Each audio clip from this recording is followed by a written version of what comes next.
February 13th, 2017. Two young girls, Libby German and Abby Williams, go for a walk on the Monon High Bridge Trail in Delphi, Indiana. The next day, their bodies are discovered. The only clues: grainy photos of a man in a blue jacket, a fragment of audio saying "down the hill," and a chilling video clip, all captured by Libby on her phone in her final moments. For nearly 6 agonizing years, this phantom haunted the small town of Delphi and captivated the world. Everyone asked the same question: who was the man on the bridge? And then, in October 2022, an arrest was made. The suspect wasn't a stranger passing through. He was Richard Allen, a local pharmacy technician, a man who lived and worked just a stone's throw away from the crime scene. The question then shifted from who to how. How did this man, living in plain sight, evade capture for 2,072 days? Today, we re-unraveling the 6-year hunt for the killer of Abby and Libby and examining the twists and turns that finally led police to their own backyard. Let's rewind to the beginning. The day after the girls were found, the investigation began with an intensity that reflected the horror of the crime. Law enforcement released the now infamous Bridge Guy photo. It was blurry, indistinct, but it was something. Soon after, they released the audio. 3 chilling words spoken by the suspect. "Guys, down the hill." The evidence, captured by 14-year-old Libby, was a heroic final act. A message from beyond the grave, meant to identify her killer. The FBI, state, and local police threw everything they had at the case. They received over 100,000 tips. They analyzed digital data, interviewed hundreds, and chased down leads across the country. The community was on high alert, with everyone scrutinizing their neighbors, friends, and co-workers. The face of the Bridge Guy sketch was everywhere. Yet, despite this unprecedented effort, the case went cold. Years passed. The initial flood of tips slowed to a trickle. The community's hope began to fade, replaced by a lingering fear and frustration. 2 different sketches of the suspect were released over the years, which led to some confusion. Was it the same person? Had the description changed? This discrepancy was one of the early points of public debate. Was the investigation mishandling the information they had? Police held press conferences, assuring the public they were still working, that the killer was likely hiding in plain sight. A local who knew the area. It was a chilling thought, and as it turns out, a prophetic one.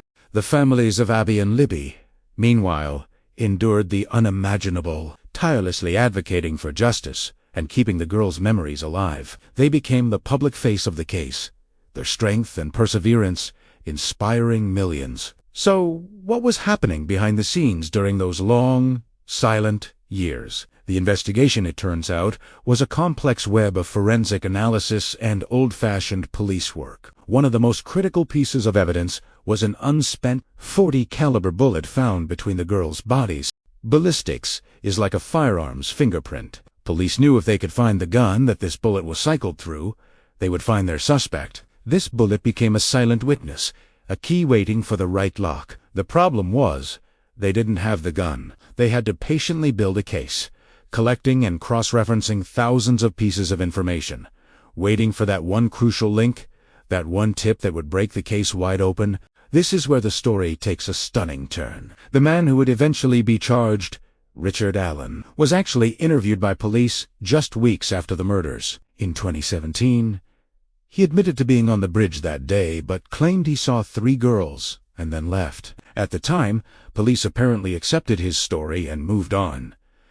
Think about that for a moment. The man they were hunting for, whose face was plastered on every news channel, had been sitting right in front of them. This is perhaps the most frustrating and perplexing part of the entire investigation. Why wasn't he looked at more closely? Was his alibi that convincing? Or was it a simple case of a critical detail being lost in the overwhelming sea of information and tips that investigators were dealing with? It's a question that still haunts many. So, what changed? What finally brought Richard Allen back into the spotlight after 5 long years? It wasn't a sudden confession or a dramatic witness coming forward. It was meticulous, patient police work circling back on old evidence. In 2022, investigators were re-examining the thousands of tips and interviews. They were specifically looking for anyone who owned a .40 caliber firearm, connecting back to that unspent bullet. They revisited Allen's original statement. They looked into his background and discovered that he did, in fact, own a Sig Sauer P226 pistol, the same model that could have cycled the bullet found at the scene. This was the breakthrough. It was the crucial piece that connected Allen, the man who was on the bridge, to the physical evidence left at the crime scene. In October 2022, police executed a search warrant on Richard Allen's home. It was there inside his house that they found the Sig Sauer pistol. Ballistics tests were immediately conducted. The results were conclusive. The unspent bullet found between the bodies of Abby and Libby had been cycled through Richard Allen's gun.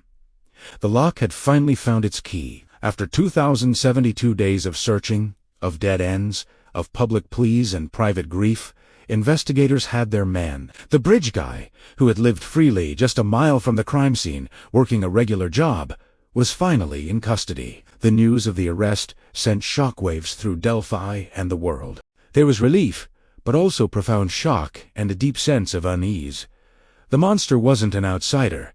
He was one of them. Now, with Richard Allen awaiting trial, the case has entered a new, complicated phase. The probable cause affidavit, which lays out the evidence against him, has been partially released, revealing stunning details. According to the documents, Allen allegedly confessed to the crimes in a jailhouse phone call to his wife. He reportedly made incriminating statements, and other inmates have also claimed he confessed to them. This seems like a slam dunk, but the case is far from simple.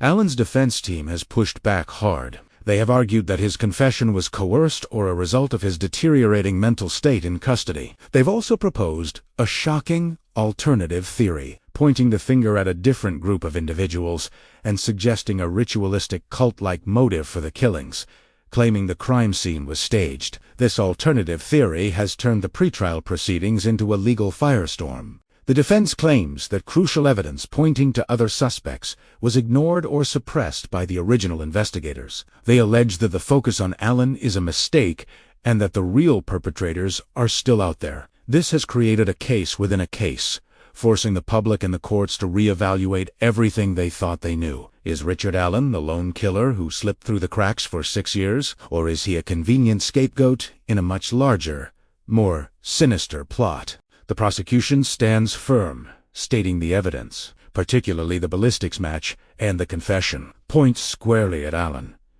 As the trial approaches, the Delphi community and the families of Abby and Libby are bracing for what comes next. The arrest of Richard Allen was a monumental step toward justice, but it wasn't the end of the story. The legal battles have been fraught with delays, changes in legal representation, and contentious arguments over evidence. The question of how he was uncaught for 6 years has been partially answered by the slow, grinding nature of the investigation and that one overlooked interview in 2017. But the ultimate question of why remains locked away.